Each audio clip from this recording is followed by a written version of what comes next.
Hi, it's me again, Architect Austin. Good evening, and I have something I want to talk about this evening, and it's very important because I just feel a need to keep talking about some of the things I feel has caused some of the problems we are facing, especially as individuals and as Nigerians.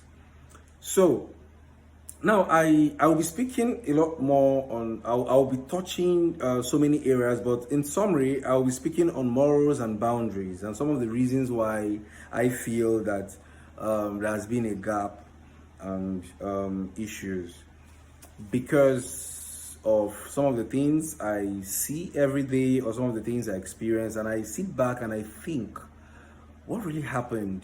Was this the way it has been? And all of that. So many questions. So I just decided to share my 2 cents and, bother you guys again. And some of you can, react to this, and please just your reactions and what you think on the comment section when you come across this video. Now, first of all, I think it's safe to say that some parents have failed.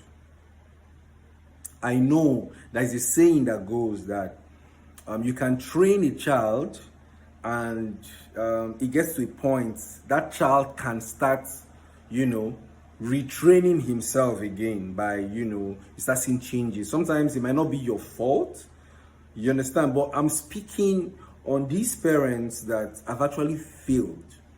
Now you come online and something happens, you hear comment section, maybe you see a video of a parent scolding a child, and you start seeing comments like, no, you don't hit a child, you don't have to beat this child, you don't have to touch him, you have a conversation with the child, and all those things. Look, I'm a Nigerian. I've lived in Nigeria all my life, and I'm going to speak as a Nigerian, not as a Westerner.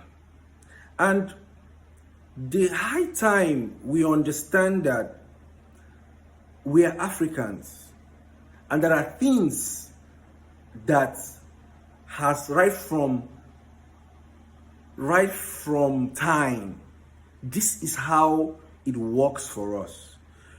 When we try to westernize things, a lot of things we've tried to westernize, way of life, and that's why we are where we are. Yes, there's some positive things we can pick from the Westerners, but there are things that are paramount. Africans hold to high esteem their cultural values. When you talk about cultural values, you talk about respect, you talk about boundaries, you talk about decency, and these are what Africans are known for. Nigeria, to be precise, because I'm talking in the context of Nigerians. Now,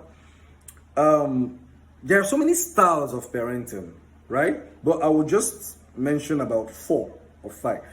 Now, there is authoritative parenting. And according to my, research, authoritative parenting, they said, this style is characterized by high responsiveness and high demands. Parents set clear expectations and rules, but also provide warmth and support. They encourage independence while maintaining boundaries. This for authoritative parenting. Now, authoritarian parenting, they said this style involves high demands with low responsiveness. Parents have strict rules and expectations and expect obedience without much warmth or feedback. Yeah, this authoritarian parent is like typical, our parents those days. You do this, I don't care, you don't have an opinion, this is how it's meant to be, blah, blah, blah. Now we have permissive parenting. Permissive parenting are very responsive but have few demands or controls. They are nurturing and communicative but may struggle to set boundaries and enforce rules.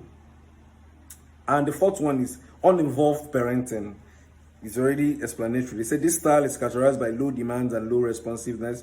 Parents may be neglectful, providing little guidance, nurturing, or attention. And I think we have positive parenting is an approach that focuses on fostering a supportive, nurturing environment for children. The goal is to encourage positive behavior and healthy development by using strategies. Now, you see this permissive parenting, uninvolved parenting, and positive parenting do not work in Africa. It does not work in Africa. That's why we have so many damaged children. I mean, when I was growing up, first of all, I'm going to say this because we are creating damaged children. Mind you, these damaged children will become parents. And when a damaged child becomes a parent, it becomes a damaged parent. And what does a damaged parent produce? Damaged kids. This video is going to be a bit long, but I'm sorry for the length, but just if you're going to be patient enough to listen to it. Now, growing up, okay, before I say what I want to say, I just want to put this out there. As a parent, please try to enforce Christianity in the life of your children. They should be able to understand that you have to go to church, you have to go to church, you have to understand, for the Catholics, I'm a Catholic, you go to catechism, you be part of maybe the altar boys, you just come close, you understand Catholicism. If you're a Pentecostal or whatever denomination you're going to, the child has to just be rooted. I'm not saying when a child is brought up like that, the child cannot be bad or cannot go astray. It's possible. But ensure you do your part. That is one. Secondly, I will explain why permissive parenting, uninvolved parenting, and positive parenting does not work in Nigeria. I grew up in a home involving strict parents. And my dad was more of, authoritarian. But at some point, there was a combination of authoritative parenting and authoritarian parenting. The reason I'm saying this, I remember sometimes when I was in school, I went to a boarding house and, peer pressure, we being kids and teenagers, there's some things that are wrong you might want to do. But I'm in school, I want to do those things. I'm hearing my father's voice in my head. Some people feel it's traumatic. No, I'm hearing my father's voice, like the fear. Like I'm already seeing the consequences of, Omo, I go die if they catch me. You see, that thing helped me a lot. There are so many things I felt I would have done that, if not for understanding that, Omo, your papa go mend you. Your papa go, that's you're finished. That mentality alone, like it's crazy. That mentality alone guided me. You understand? Like it stopped me from doing so many things because, like I remember, there's something I noticed about my dad now. For instance, like my dad didn't really care a lot about, your performances, like in school, like nursery, primary school, because he believed that, I think nursery and primary school is not a test to knowing if your child is smart or if he's doing well academically. Just he should go to school, just encourage and all of that. He should just be a child, come back to school, help him do his assignment and all of that. My dad didn't really bother much, like when you fail or something like that. But you see, the moment entered secondary school, I was in primary 5, I think so.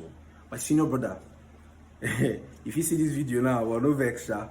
My senior brother, make open your yash. Maybe you don't tell. Some people say you win the score first. So now, in his JS1, I think his result was not that good.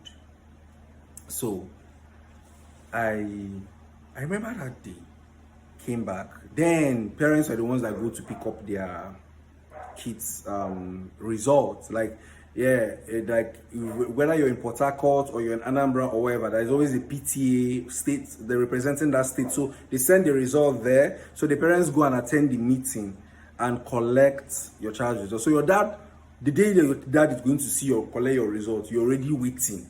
You understand? Because he will be the one to collect it. And also, that day, my brother's result wasn't good. I remember that night, my dad entered our room and he woke my brother up. I remember I woke up, my dad said, no, my son, sleep. Now woke my brother up. I took my brother to his room. From my room, from the room we were sleeping, I was hearing, Cain! My brother's body. Dad, I sent you to school. So now, you see that thought? My father has not started flogging me when my result comes out and all of that, but from GSS 1, Mila, I stepped into the boarding house. I already knew, Baba, if your result is bad, you don't finish. That thing I was hearing already made me conscious that, you see, as you dey here, if you do, no fail. That helped. I was driving one day and I was passing see, owners of schools, school proprietors or whatever, owners, not principal, owners of schools are causing more harm, causing damage because of you are focused. I think then we used to hear that being a teacher is a vocation, like it's a calling. It's the same thing with someone being a priest or a pastor. It's a vocation, like you're called to do that because you do that with your heart. But owners of schools are causing problem, entertaining stupidity. Now I was driving past and it's cool in Owerri, like it's cool in Owerri because I'm based in Owerri. So I was observing in the morning, these teachers stand in front of the schools and the child is coming. They open the door for the child. I don't have a problem with that. But something funny happened. They open the door for the child and they greet the child. Like the child is coming. You know when then we were in school, our teachers will greet like this. But then they open the door for the child and they greet they just greet the child and take the child into men. I don't know if it's because you want to please the parent. I told you there are some stupid parents. All over the internet, you see a mother bringing the child. You touched my child. You did this. You don't have a right. Look, your parents that trained you went through that process. I don't know how we got here. You don't have to flog a child. You discuss with a 3-year-old, a 4-year-old.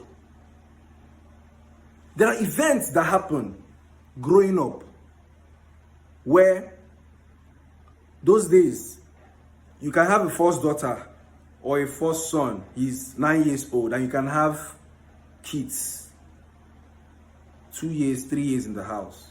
You see that 9-year-old will take care of the siblings, ensure that they don't fuck up. Because I remember then, me as a kid, even if I break glass cup, now my senior brother they go beat. Do you understand? Because I said then they know that, okay, you don't know anything, but why would you allow this person to break this? They'll beat.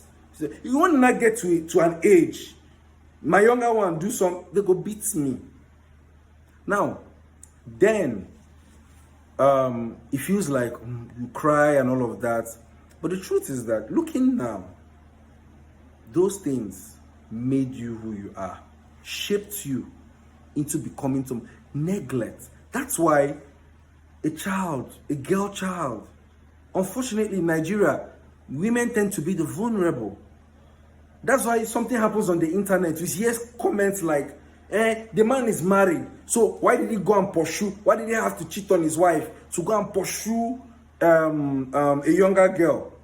Yes, he's wrong as a married, but why the same energy you use in castigating a married man who went to cheat on his wife to sleep with a single lady, you people would have used that energy, because the ladies are the receptors. If the receptors did not agree, there wouldn't be an affair, right? So now, you see a girl of 16 or 17, do not bother.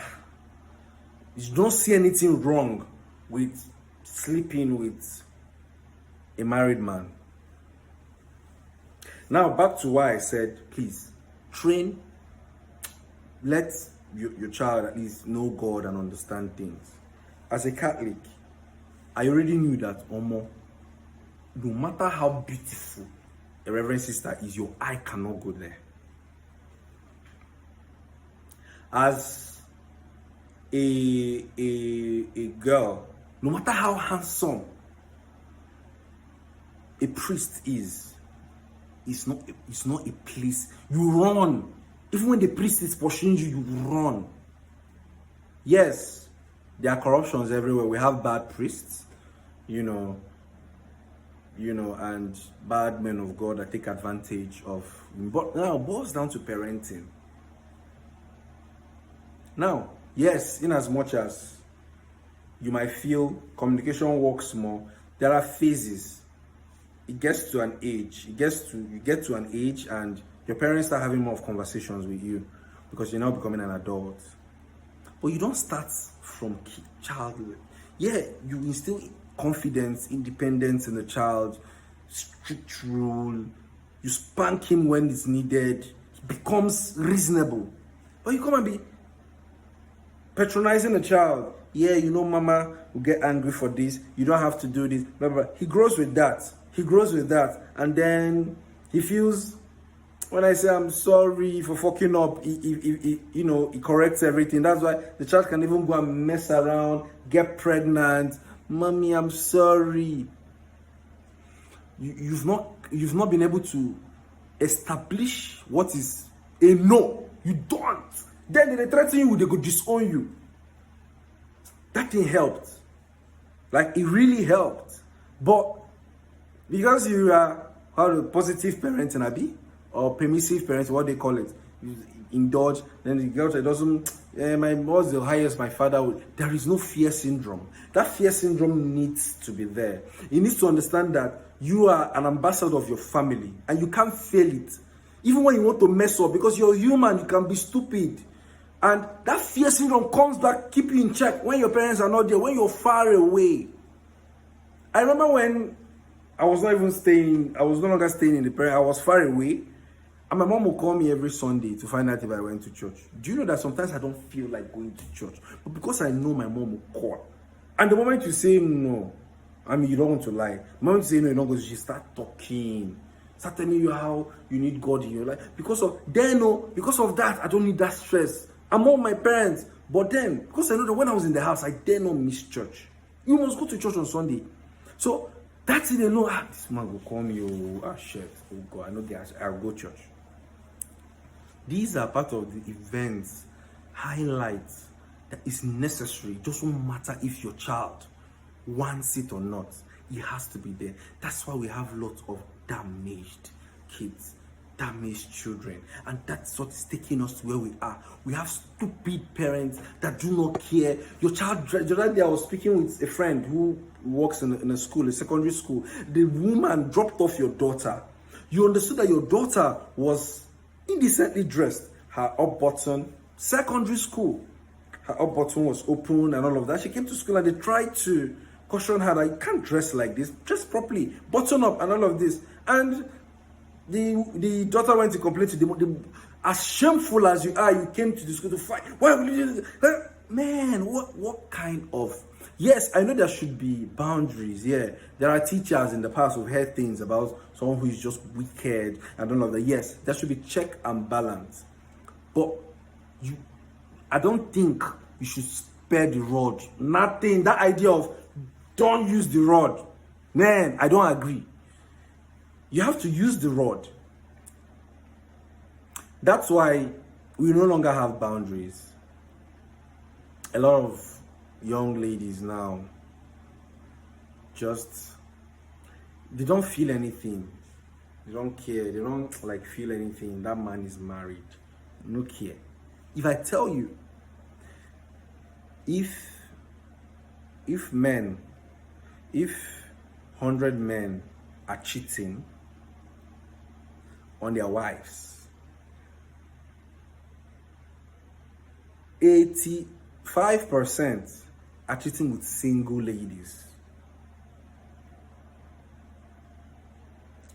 Now, as I'm not married, and I don't plan to want to be married and cheat on my wife, right?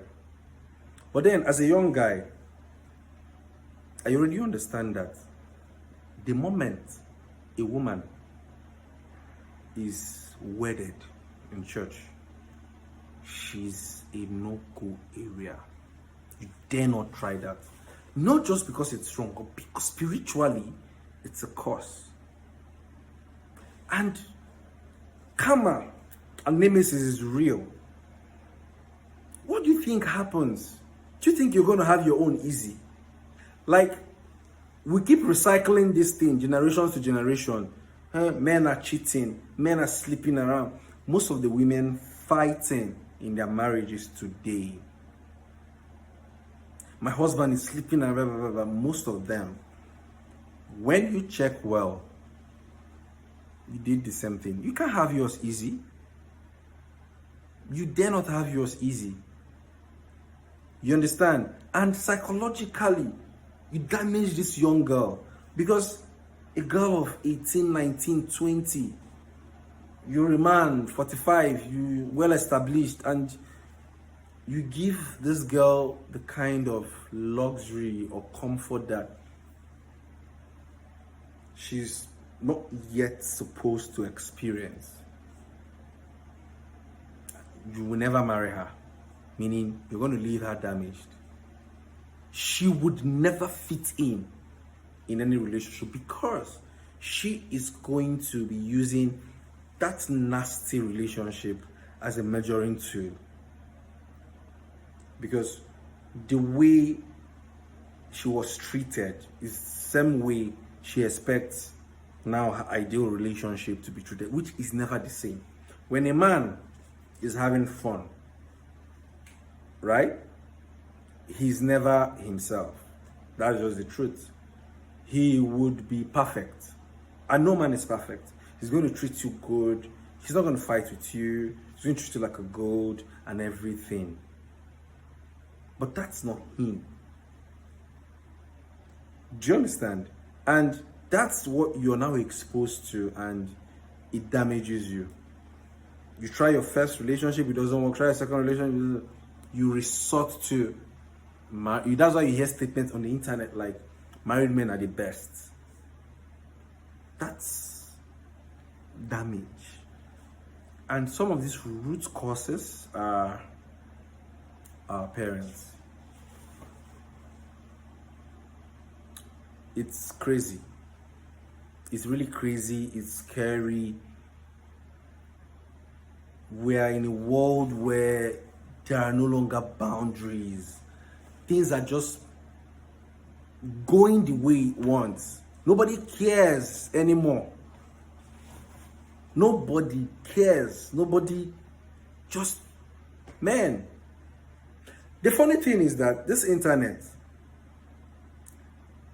has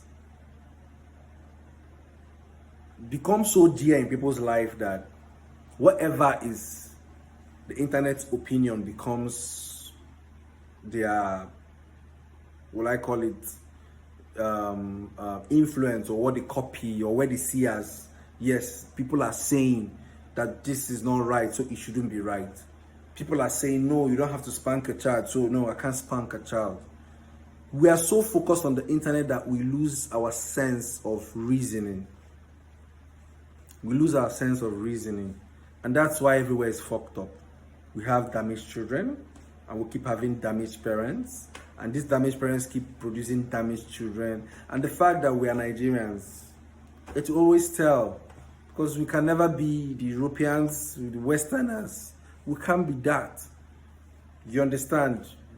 Africanism is original, because the things we take as priority. The white man might get married and in 2 years get divorced, and divorce is a normal thing. Like, what works for them? That's why when we now want to become like them, we now have problems. The moment we start thinking like them, we start having problems. Right? Whether in our marriages, our way of life, and all of that, it starts complicating things, and we start having problems, and that's why we keep having problems. You're living in Nigeria. You're in Nigeria.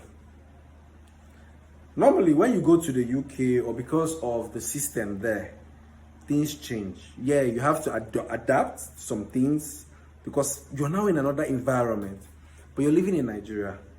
Your environment is Nigeria, Africa. You now want to take, okay, I'm an architect, right? And some of what influences our designs and structure and building materials and components majorly has to do with where we live. In fact, the architecture of a place, tells you a lot about the area. That's a hot zone, that's a cold region, and all of that. So we can't take an architecture built in a cold region and bring it inside a region that is hot. You see? It will no longer be sustainable. Do you understand? It won't be sustainable. Yeah, that's just how it is. You're in Nigeria, you're living in Nigeria, you're taking a way of life. Just taking it like that. I think it's going to work here. No, it's not. It's not going to work. Will work. Right? Man, so many things are happening, guys. Like, so bad. Maybe next video I'll be talking about some of these things in details.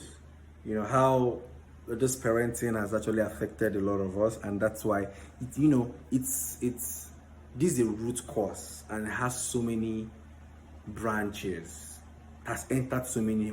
So I have field leaders, politics, and I was telling somebody that a bad president. Do you think a bad president would stop a good governor from performing or ensuring that at least 70% or 80% of the needs of the people are met? That's to show you that our problem is not the fact that, yes, having a bad president is part of our problem. But you see, the major problem is from our environment, from that your local government chairman to the House of Representatives, to the Senate or the House of Assembly, down to commissioners, the governor. Take for instance Abia State. Yes, the president or the presidency might have a role when we have bad governance or not doing it, but there's something that is statutory. The allocation of the state is coming. The allocation of the state is coming. Who is in control of the allocation of the state? Is the governor. But then that's why we are more focused on, look, you see as Imo State is right now, Tinubu is a problem, but not really our problem. Your problem is your leaders here. Now, the governor might be doing well. Also, the president can be doing well. The governor can be doing well. Now, his commissioners who are meant to help him execute, even though, yes, we can have oversight as a governor, you need to supervise and oversee and all, but you see that it's a root problem. It's a root problem. You understand? And when you take it down to the root, it goes back to your family. From your family back to your parents. Because that's where your existence started from. And that's why we need to get it right from the start. We need to get it right from the start. Thank you, guys. Please, I need your reactions and your comments and all of that. So, thank you.